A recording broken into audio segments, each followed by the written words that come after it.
Si vous êtes membre de l'église, visiteur régulier, vous attendrez peut-être à ce qu'on poursuive notre série de messages sur l'église des Ecclésiastes. Et on va faire encore une break ce dimanche particulier de la fête de la Pentecôte.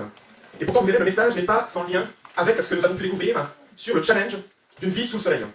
En quête de sens, confronté aux difficultés de la vie, l'injustice, la méchanceté, les abus de pouvoir, la crainte d'une vie qui n'aboutit à rien. Peut-être une des situations les plus difficiles auxquelles nous sommes parfois confrontés sous le soleil, et j'ai dans le cadre de mon boulot souvent été confronté à ça, c'est justement le sentiment d'abandon, de rejet. Il y a des conjoints qui partent, parfois sans crier gare, laissant enfants, femmes, maris. Chaque jour, des hommes et des femmes meurent, quittent des êtres aimés, aimants, qui sont attachés, qui se sentent abandonnés, désemparés par cette perte. D'autres, pour de multiples raisons, abandonnent même des fois leurs enfants à la naissance, choisissent de disparaître complètement de la vie de leurs proches, sans donner plus aucun signe de vie. De même, sans être séparés physiquement, parfois on peut se sentir seul, rejeté, abandonné. Et dans ces conditions, comment faire face et continuer d'avancer sous le soleil? Peut-être même comment faire quand celui en qui nous avons placé tous nos espoirs, celui peut-être en qui nous avons trouvé le sens à notre vie, quand Jésus lui-même semble nous laisser seuls face aux difficultés de notre vie. Et c'est la question à laquelle étaient confrontés les disciples dans le texte que nous allons prendre ce matin.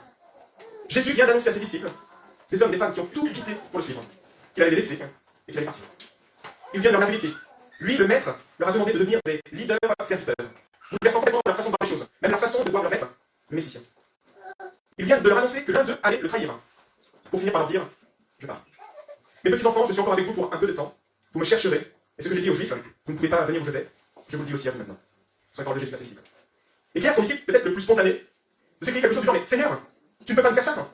Tu ne peux pas m'abandonner, tu sais que je donnerai ma vie pour toi. Ma vie n'a plus aucun sens sans toi. » Et face au trouble réel de ses disciples, en pleine fête de Pâques, vous imaginez autour d'un repas, ce veut joyeux, Jésus encourage ses disciples. Et je vous invite maintenant à lire la première partie de cette longue exhortation de Jésus qui se trouve dans les chapitres 14 à 17, et ce matin nous prendrons le chapitre 14. Donc, Jean au chapitre 14.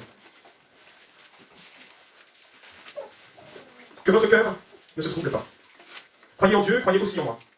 Il y a beaucoup de demeures dans la maison de mon Père. Si ce n'était pas le cas, je vous l'aurais dit, je vais vous préparer une place, et puis je vais vous préparer une place, je reviendrai, et je vous prendrai avec moi, afin que là où je suis, vous y soyez aussi. Vous savez où je vais, et vous en savez le chemin. Thomas lui dit, mais Seigneur, nous ne savons pas où tu vas, comment pourrons-nous en savoir le chemin? Jésus lui dit, c'est moi qui suis le chemin, la vérité et la vie. On ne vient au Père qu'en passant par moi. Si vous me connaissiez, vous connaîtriez aussi mon Père. Et dès maintenant, vous le connaissez et vous l'avez vu. Philippe lui dit, Seigneur, montre-nous le Père, et cela me suffit. Jésus lui dit, il y a longtemps que je suis avec vous et tu ne me connais pas, Philippe. Celui qui m'a vu a vu le Père. Comment peux-tu dire, mais montre-moi le Père? Ne crois-tu pas que je suis dans le Père et que le Père est en moi? Les paroles que je vous dis, je ne les dis pas de moi-même. C'est le Père qui vit en moi, qui fait lui-même ses œuvres. Croyez en moi, je suis dans le Père et le Père est en moi. Sinon, croyez au moins à cause de ses œuvres. En vérité, je vous le dis, celui qui croit en moi fera aussi des œuvres que je fais. Il en fera même de plus grandes, parce que je vais vers mon Père. Tout ce que je vous demande, tout ce que vous demanderez en mon nom, je le ferai afin que la gloire du Père soit révélée dans le Fils. Si vous me demandez quelque chose en mon nom, je le ferai. Si vous m'aimez, respectez mes commandements. Quant à moi, je prierai le Père, et il vous donnera un autre défenseur, afin qu'il reste éternellement avec vous. L'Esprit de la vérité, que le monde ne peut pas accepter parce qu'il ne le voit pas et ne le connaît pas. Mais vous le connaissez, car il reste avec vous, et il sera en vous. Je ne vous laisserai pas orphelin, je reviens vers vous. Encore un peu de temps et le monde ne me verra plus. Mais vous me verrez parce que je vis en vous, parce que vous vivrez aussi. Ce jour-là, vous saurez que je suis en mon Père, que vous êtes en moi et moi en vous. Celui qui a mes commandements et qui les garde, c'est celui qui m'aime. Celui qui m'aime sera aimé de mon Père, et moi aussi, je l'aimerai, et je me ferai connaître à lui. Jude, à distinguer de l'Iscariote, lui dit, mais Seigneur, comment se fait-il que tu te feras connaître à nous et non au monde? Jésus lui répondit, si quelqu'un m'aime, il gardera ma parole et mon Père l'aimera. Nous viendrons vers lui et nous établirons domicile chez lui.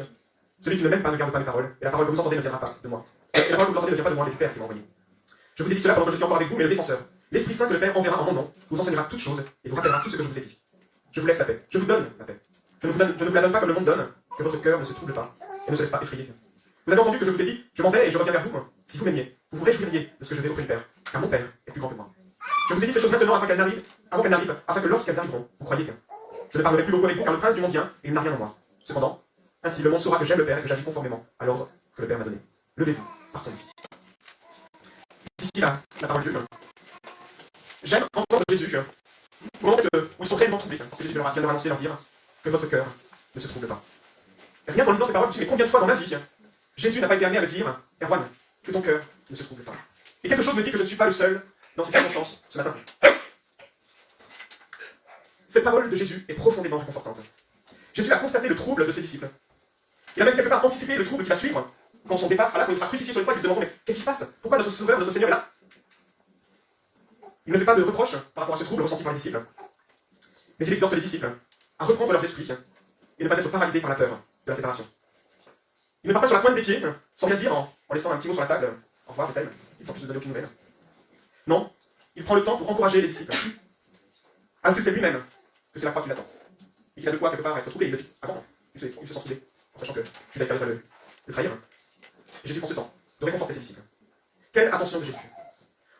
ce moment que l'abandon qui va arriver n'est pas un abandon lâche, mais une séparation qui a pour objectif le bien des disciples, même s'ils ne le comprennent pas. Un abandon qui vise quelque chose qui sera meilleur après la séparation qu'avant. Et c'est précisément la façon dont Jésus encourage ses amis troublés par son départ. Jésus désire qu'ils sachent que s'il les abandonne, c'est pour qu'ils ne soient plus jamais seuls. Et ça paraît paradoxal. Jésus les abandonne pour qu'ils ne soient plus jamais seuls. Et Jésus les enseigne dans ce sens et les encourage de deux façons, selon deux axes. Dans un premier temps, il leur dit, mais faites-moi confiance. Je vous quitte afin que nous puissions nous retrouver et être ensemble pour toujours. Verset 1 à verset 14. Ensuite, il leur dit, mais pendant le temps d'attente de l'accomplissement complet de cette promesse, alors que je vous prépare une place, je vais vous envoyer un autre moi-même, qui vous rendra capable de vivre sous le soleil. Une vie qui témoigne de l'attachement que vous avez pour moi, et de l'attachement que j'ai pour vous. Ce sera les versets 15 à 31. Donc dans un premier temps, un abandon bénéfique, et dans un deuxième temps, un soutien efficace. Que votre cœur ne se trouble pas. Croyez en Dieu, croyez aussi en moi. Quelle demande surprenante de la part de celui qui vient d'annoncer qu'il allait les abandonner. C'est un peu comme si un ami qui vient vous aider à un déménagement, vient vous voir juste avant, et puis qui voit toute la montagne de carton, tous les meubles à transporter, et qui vous dit bon courage, et puis hop, il repart. Et après, vous dit mais, aie confiance. Comment peut-il demander à ses disciples, dans ces circonstances-là, de lui faire confiance? Outre le fait que cette affirmation de Jésus proclame clairement qu'il mérite la même confiance que Dieu lui-même, et donc que Jésus est Dieu, en mettant la foi des disciples, que les disciples sont appelés à lui donner, à le manifester sur le même niveau que celle qu'ils doivent à Dieu, Jésus rappelle que sa vie, ce qu'il s'apprête à vivre, avec la croix en point de mire, s'inscrit entièrement dans le projet souverain du Dieu de la création, du Dieu qui a envoyé Jésus. Ils peuvent faire confiance à Jésus parce que Jésus est inscrit dans ce plan, dans la soumission totale à Dieu. Depuis le tout début de la Genèse, jusqu'à la naissance de Jésus, au début des évangiles, tout converge vers Jésus comme celui qui vient restaurer une humanité, un monde déchu, déformé et envahi par le péché. Jésus est venu pour permettre cette œuvre de restauration. Et c'est dans cette optique que Jésus exhorte ses disciples à lui faire confiance. Croyez en Dieu, qui a tout prévu. Croyez en moi. Il est là pour accomplir la bonne volonté du Père, et même l'abandon de Jésus s'inscrit dans cette perspective du projet bienveillant de Dieu. Et aussitôt que la séparation va être à vivre, l'abandon fait partie du camp. Et en pensant que Jésus a abandonné ses disciples pour permettre une joie et un bien meilleur, j'ai pensé aussi à ces moments que nous avons de désert, ces moments où nous avons l'impression que Jésus dort, même que Jésus n'est même plus là. Ces moments ont un sens dans la main de Dieu pour autant que nous soyons sa main. Je voudrais juste relire le dernier verset du dernier message d'Ecclésiaste, chapitre 9, verset 1. J'ai vu que les justes et les sages avec leurs entreprises sont dans la main de Dieu. Même les déserts traversés où on a l'impression que Dieu n'est pas là, sont dans la main de Dieu et participent à son projet bienveillant. Donc Jésus quitte ses disciples pour accomplir le projet du salut du Père. Et c'est un encouragement qui quelque part peut presque nous suffire. Alors Seigneur, si tu vas nous abandonner pour notre salut, ben, ok, cool. Pourtant Jésus va plus loin et donne des explications sur les raisons de son départ. Il ne part pas pour se tourner les pouces, pour se permettre un moment en chill, pendant que les disciples vont galérer, à l'abri de tout stress et de tout travail. Le but de son départ n'est pas la fuite, mais au contraire de préparer une place pour pouvoir être toujours avec ses disciples. Je vais vous préparer une place. Je reviendrai. Je vais vous prendre avec moi. Et là où je suis, vous serez aussi. Ses parents m'ont fait penser au moment où on a déménagé, on est venu en Bretagne, et que j'étais seul ici à Rennes. Et la famille aurait pu penser que, allez, je suis parti, et puis que eux allaient rester là-bas. Et c'était pas du tout l'idée. L'idée c'est de venir et de préparer tout ce qu'il fallait pour que la famille puisse revenir ici, et être à nouveau ensemble. L'abandon ressenti par les disciples, qui ne comprennent pas pourquoi, ça va donc plus à justement une séparation temporaire, parce que Jésus va tout préparer, afin de ne plus jamais être séparé de ses disciples. En considérant que cette séparation correspond à la mort de Jésus, suivi de sa résurrection, de son ascension auprès du Père, et si nous lisons la suite du récit, c'est de ça dont il s'agit. Jésus part auprès du Père, en passant par la croix. Cette séparation n'était pas sans conséquence, était une séparation qui n'était que temporaire, et qui avait pour but de préparer un moment éternel en sa présence. Et tant que cette séparation n'avait pas lieu, la conséquence était la séparation éternelle avec Dieu. Une séparation pour une présence éternelle de Jésus à ses côtés. L'absence de séparation qui conduirait à une séparation éternelle avec Dieu. Dans Hébreux 9, verset 27 à 28, nous pouvons lire: il est réservé aux êtres humains de mourir une seule fois, après quoi vient le jugement. De même, Christ s'est offert une seule fois pour porter les péchés de beaucoup d'hommes, puis il apparaîtra une seconde fois, sans rapport avec le péché, à ceux qui l'attendent pour leur salut. Quelle espérance! Pour schématiser, pas de séparation, pas de salut, pas de salut, pas de vie éternelle. Ainsi, pour dissiper tout malentendu sur les raisons de son départ, Jésus explique que c'est le chemin qu'il doit emprunter pour eux. Ses disciples sont censés le savoir. Je leur dis, mais vous savez, il ne s'agit pas d'un réel abandon, ou non plus du triomphe du mal et de l'injustice alors qu'ils verront leur maître, suite à une parodie de jugement, cloué injustement sur une croix et mourir devant leurs yeux. Cette séparation et le coût de l'acquisition d'un bien combien supérieur à la perte momentanée. Et pourtant, les questions de Thomas et de Philippe montrent qu'ils n'ont pas compris l'enjeu de cette séparation. Thomas ne sait pas quelle destination entrer dans son GPS, et encore moins du coup, quel chemin emprunter. Et Jésus prend le temps de lui répondre. Et du coup, nous avons ici l'une des plus belles déclarations de Jésus sur qui il est. Et cette déclaration est d'autant plus précieuse quand nous traversons des vies, quand nous sommes dans le désert, ne sachant plus quel chemin prendre. C'est moi qui suis le chemin, la vérité et la vie. On ne vient au Père qu'en passant par moi. Jésus met ici en évidence l'erreur dans le raisonnement de Thomas, qui voulait emprunter quelque part peut-être le même chemin que Jésus. Jésus, je vais partir avec toi. Et nous savons que ce n'est pas possible. Notre compte en banque spirituel est bien trop déficitaire pour payer la dette que nous avons envers Dieu. Jésus seul, parfaitement juste et exempt de péché, pouvait payer la dette par sa mort et emprunter ce chemin. C'est le seul qui pouvait efficacement emprunter le chemin qui conduit à Dieu. Et le seul chemin pour les disciples, et nous donc du coup, d'atteindre le Père, c'est de devenir solidaire de Jésus-Christ. Il est le chemin. Du coup, croyez en lui, vraiment, Jésus. Et c'est de cette solidarité avec Jésus dont vont témoigner les futurs baptisés dimanche prochain. Et si tu te poses des questions en ce moment sur le sens de ta vie, je t'invite, dimanche prochain, à venir entendre ces personnes expliquer pourquoi elles peuvent affirmer aujourd'hui que Jésus est le chemin, le seul chemin. Et je trouve que c'est sacrément courageux de proclamer que Jésus est le seul chemin dans une société actuelle où on dit chacun sa route, chacun son chemin. Et il peut être intéressant de dire mais pourquoi des personnes dimanche prochain vont affirmer devant une assemblée réunie que Jésus est le seul chemin. La suite est blanche. Mais cette affirmation est aussi un profond encouragement à garder le bon cap et à rester fermement confiant en Jésus. Pour ceux qui reconnaissent en lui le chemin et sont peut-être en ce moment, ou peut-être complètement ou partiellement déboussolés. Et si c'est le cas, regarde à Jésus. Il est le chemin, la vérité et la vie, même si tu ne sais pas où tu vas ensemble. Contemple Christ. La résurrection de Jésus est la meilleure preuve que Jésus est la vie. La mort n'a pas pu le retenir. Le péché, la méchanceté des hommes, le mensonge n'ont pas eu raison de lui. La résurrection est la preuve que ce qu'il dit de lui est vrai. Il est donc le chemin. Croyons en lui. Plaçons donc notre confiance en lui. Aujourd'hui encore, Jésus reste le chemin, sûr et fiable, sur lequel marcher, même au milieu des brouillards de la vie. Mais ce n'est pas fini. Nous l'avons fêté la semaine dernière. Jésus est monté auprès du Père. Certes, il n'est plus physiquement avec ses disciples qui en souffrent, mais il vit dans un corps glorifié. Tout pouvoir lui ayant été remis, il inaugure une nouvelle humanité glorifiée, qui ne sera plus jamais exclue de la présence du Père. C'est pour ça qu'il est monté auprès du Père, pour être glorifié, pour inaugurer cette nouvelle humanité. Quelle espérance pour tous ceux qui se sentent aujourd'hui abandonnés. C'est vers là, dans la présence du Père, que pointent nos vies, si nous sommes à Christ et si nous sommes placés, comme il le demande, la confiance en lui. Ensuite, si Jésus est celui qui conduit dans la présence du Père, il est aussi celui qui révèle le Père. Et pourtant, Philippe dit qu'il veut connaître le Père, alors qu'il est à côté de Jésus, depuis 3 ans environ. Et il va être dur pour Jésus d'entendre de la bouche de l'un de ses plus proches disciples son incapacité à croire, et même à comprendre qu'il était lui-même la révélation du Père. 3 ans qu'ils cheminent ensemble, qu'ils dorment à côté l'un de l'autre, que Philippe voit les miracles accomplis par Jésus, que Philippe est au bénéfice des enseignements de Jésus, et il lui dit, montre-nous le Père. Est-ce que c'est lié à un manque de capacité cognitive de Philippe de comprendre ce que Jésus leur a enseigné jusque-là? Est-ce que les révélations de Jésus, que Jésus vient faire sur la trahison, sur son départ, rendent les disciples tellement émotionnellement touchés qu'ils sont inaptes à entendre ces enseignements précis de Jésus? En tout cas, ce questionnement de Philippe nous place devant nos propres difficultés à nous aussi, à croire fermement des vérités bibliques qui sont pourtant tellement essentielles et importantes pour une vie qui ne s'effrite pas, qui ne s'étiole pas face aux difficultés. Comprendre qui est Jésus, révélation du Père, Fils de Dieu, Dieu fait homme, c'est comprendre qui nous sommes nous aussi dans notre solidarité avec lui. C'est comprendre notre identité en Christ et être solidement équipé face au sentiment d'abandon qui est celui des disciples à ce moment-là. Équipé dans les déserts de la vie, dans l'adversité, dans notre vie sous le soleil tout simplement. Et je vous invite donc à regarder comment Jésus encourage les disciples qui font face, justement, qui sont avec Jésus, qui ont eu ses enseignements, et pourtant comment Jésus là les enseigne. Il leur dit croyez en moi, à cause, au moins de ses œuvres. Les disciples qui ont accompagné Jésus étaient des spectateurs privilégiés des miracles, des signes qui attestaient que Jésus est Dieu. Et pourtant Jésus n'avait aucune illusion sur le pouvoir des miracles pour susciter la foi. Si on regarde un peu avant, au chapitre 11, Jésus a accompli un miracle merveilleux, la résurrection de Lazare. Quelle a été la conséquence? Les personnes sont allées voir les responsables religieux pour accuser Jésus, le conduisant à la mort. Est-ce que ça a suscité la foi? Non. Et pourtant, Jésus invite ses disciples à considérer ses œuvres. Et c'est pourquoi, même si ces œuvres ne conduisent pas forcément à la foi, ne négligeons pas ces moyens que Dieu utilise, parfois pour affermir la foi de ses enfants et pour leur révéler sa souveraineté, sa grandeur, sa grâce. Rappelons-nous peut-être, dans nos moments de doute ou de désert, les actions remarquables de Dieu en notre faveur. Et tenons ferme, attachés à Jésus, le Fils de Dieu, la meilleure représentation de Dieu parmi les hommes. Ce devraient être les effets de ces œuvres de Dieu en faveur des croyants, en notre faveur. Renforcer notre foi en Jésus-Christ. Est-ce que c'est le cas aujourd'hui? Est-ce que ce que Dieu a accompli par le passé dans nos vies sont des moyens dont nous nous rappelons pour renforcer notre confiance en Jésus-Christ et reconnaître qu'il est le Fils de Dieu, qu'il est Dieu fait homme? Et en prenant quelque part, pour appuyer cette référence à ses œuvres, Jésus poursuit son encouragement à ne pas être troublé, en soulignant qu'à la suite de son départ, ses disciples accompliront de plus grandes œuvres que lui. Comment comprendre cette affirmation de Jésus? Est-ce que cela veut dire que les disciples vont accomplir de plus grandes choses effectivement que Jésus, ressusciter plus de morts, guérir plus de sourds ou d'aveugles? En quoi les œuvres accomplies par l'Église sont-elles plus grandes aujourd'hui, ou après le départ de Jésus, que du vivant de Jésus? Personnellement, il ne me semble pas que ce soit lié justement à plus de miracles, je veux dire, spectaculaires. Nous devons comprendre cela dans le contexte de ce passage, où Jésus exprime à ses disciples les avantages de son départ. Je dirais que ces paroles de Jésus sur les œuvres découlent de ce que Jésus va accomplir en partant. Ce qu'il va accomplir par sa mort, sa résurrection, son ascension et sa glorification. Ce qui va en découler sera plus grand que ce qui est fait avant. Et c'est de cette façon que Jésus met en parallèle la notion de grand et de petit. Dans Matthieu 11, verset 11, quand il est question de Jean-Baptiste. Je vous le dis en vérité, parmi ceux qui sont nés de femmes, il n'est venu personne de plus grand que Jean-Baptiste. Cependant, le plus petit dans le royaume des cieux est plus grand que lui. Malgré sa place dans l'histoire du salut, qui pourrait classer Jean-Baptiste parmi les grands, Jean-Baptiste est arrivé trop tôt dans l'histoire de la rédemption. Il est arrivé avant que Jésus n'abandonne ses disciples pour leur préparer une place, et ne participe pas à la grandeur des privilèges de ce que Jésus a accompli. Et en respectant cette même logique, l'Église aujourd'hui, et au bénéfice de ce que Jésus a accompli, est-ce qu'il n'était pas le cas, même de Jésus, avant son départ vers le Père?